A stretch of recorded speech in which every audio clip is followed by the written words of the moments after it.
So at the end of the day, I'm actually surprised they still have 3 rate hikes. So what is the odds for one more hike this year? Is it like sub 30? Yeah, the last I saw it was somewhere right around 22%. Yeah, 22%. It's not happening. I mean, the PCE core hit, having a 3 handle, 3.9.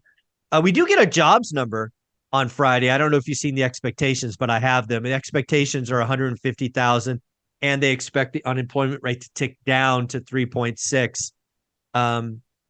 I think the jobs number is going to come in weaker than that. What do you think? It's interesting. There's been some gyration in the unemployment rate, Hmm. right? So the unemployment rate has actually bucked up modestly. Don't get me wrong, Sure. very modestly, but has actually come up in recent months, and now they're expecting it to move the opposite direction, which is an interesting move for me. But I think 150 is a good number. What we've seen is that we're rolling through some of those massive numbers from a year ago when we were adding 500,000 jobs in a month, which was just ludicrous growth in the labor market, and now it's starting to slow. But what you still see out there in the jobs market is you still have jobs having higher wage increases than inflation. So you're actually getting real growth in payment for laborers, whereas that Agreed. wasn't the case for most of the post-COVID world that we've seen. Yeah, no, I totally agree. We're actually seeing real wage increases, pretty decent amount. I think the expectation for wages on Friday is like 4.2% year on year, something with a 4 on it. Historically, it's with a 2 on it, so double.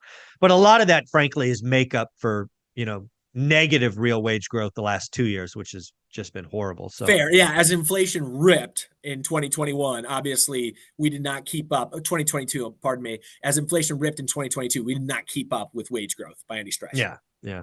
So at the end of the day, the market's kind of getting higher for longer. I guess the other thing to talk about is we're just about to enter earning seasons. Do you think earnings have been reduced enough that they're going to be able to get over them, or what are we seeing out there? They've been, as they always do, they've been ratcheting them downwards. Right. So Yeah. now we'll see if these companies can come in and outperform the hurdle that is getting lower and lower along the way. Last quarter, we had about a negative 5% earnings growth. So earnings actually shrank negative 5%. And that was better than expectation, which is why we got the rally. we're only down 5%. That's better than we thought. There you go. And so it'll be interesting. So 2 weeks from now, we'll start to get the bank starting to roll out. And I think that we've got a little bit of headwinds here. I think, as rates continue to press higher, that hurts some specific areas of the market, like utilities. Utilities are getting absolutely torched today. They're usually a defensive sector that you can count on being relatively stable. Utility stocks right now are down somewhere between 2 and 7% today, depending on what you're Today. looking at. Today. Oh, Yeah, they're hearing higher for longer too, right? Because they're yeah. rate sensitive stocks. Yeah. So it's interesting, but you're getting them absolutely taking on the chin today.